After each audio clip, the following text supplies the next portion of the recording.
Bot lane is kinda funny right now. Despite all ADC nerfs that happened in second split and that some items are never good, yeah Kraken, I'm talking about you. Some ADCs are still strong.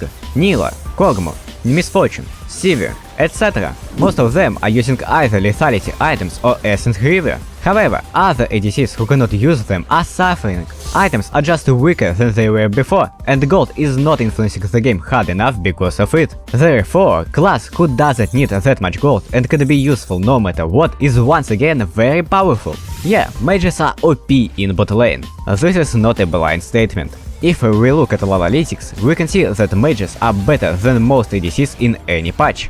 1424, 1423, 1422, 1421. You got an idea. Yeah, they have low pick rates, but they consistently have better win rates, which means that it's not some random fluctuations as some people love to say. Anyway, what makes them so good except things that I mentioned earlier?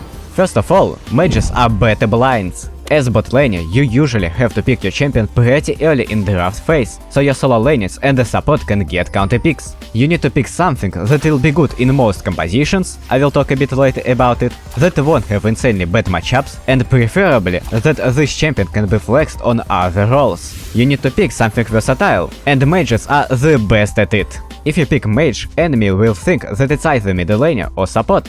For example, let's say you first pick some Lux bot lane. I'm doing it all the time, unless I see a lot of AP pre-picks in our composition. So, you first picked Lux. What is enemy reaction to it?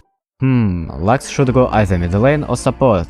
They won't ever consider that it's Lux bot. What will happen next? Probably enemy will pick ADC plus either support or mid laner that should be good versus Lux. Not only you guarantee that you will have at least decent matchup versus ADC, you also win the draft phase for your team, because now they can get counter pick. Of course, players in your team won't utilize this advantage all the time, just like your enemies will be OTP sometimes. It's completely fine. Sometimes it will happen, sometimes it doesn't, but if it will happen, it will be already a winning position for your team. You can't be worried about damage distribution. After all, you don't know what your teammates want to pick. What if they will go all AP? I agree, it's awful if that happens. However, same can happen with AD pick. You can't know what will happen. It's not your fault if your team sees Seraphine bot lane first pick and goes all AP. I would say that most of the time people are playing AD based champions, especially in lower ranks, so AP bot lane will be more consistent blind pick than most ADCs. Now, let's talk about compositions, in general and in bot lane specifically. On a larger scale, you have 5 champions all the time. Sometimes they wanna achieve different goals, like Kassadin wants to scale early and play side lanes into teamfights. He wants to be alone most of the time, outscale his opponent and pressure him inside the lane. Meanwhile, he has some Lee Sin who wanna be proactive early with winning lanes, wants to perma-dive enemies and invade the jungle. They are not good with each other and have just a tiny synergy in terms of catching their opponents off guard with their mobility. So you need some bot lane champion who will be both good early and decent in middle late game. Surprise surprise, most mages are exactly like this. They can be helpful for both jungle and mid in such case, getting pariah in bot lane for invades and for middle lane pressure.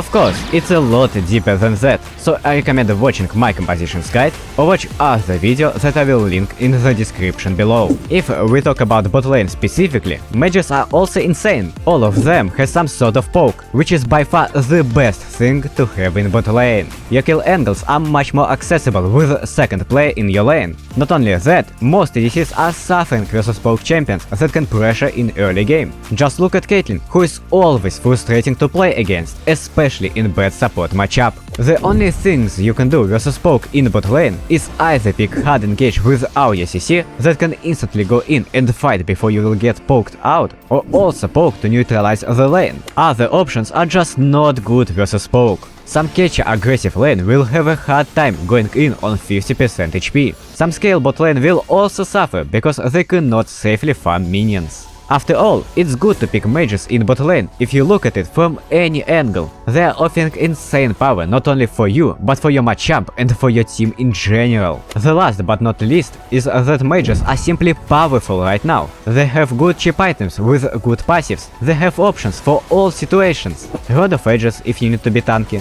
Zonius if enemy is AD based, Banshee if enemy is AP based, flat pen items, utility items, Rabadon or Midjais if you are fed. They are better than ADCs in terms of raw power. I personally a huge mage player. Recently I picked up Lux in my champion pool. I was pretty bad at landing skill shots, couldn't see kill angles, and was very bad in general. Yet, somehow I felt insanely powerful. Now, when I learned how to play her, I just have 70% win rate in Diamond 1 Masty Ela. I simply playing better champion, and I recommend to you to also try it. I'm sure you won't be disappointed. Thanks for watching this video, I hope you enjoyed it. If you do, please press like and the subscribe button. We are very close to 200 subscribers and it's very important for me. Thank you and goodbye!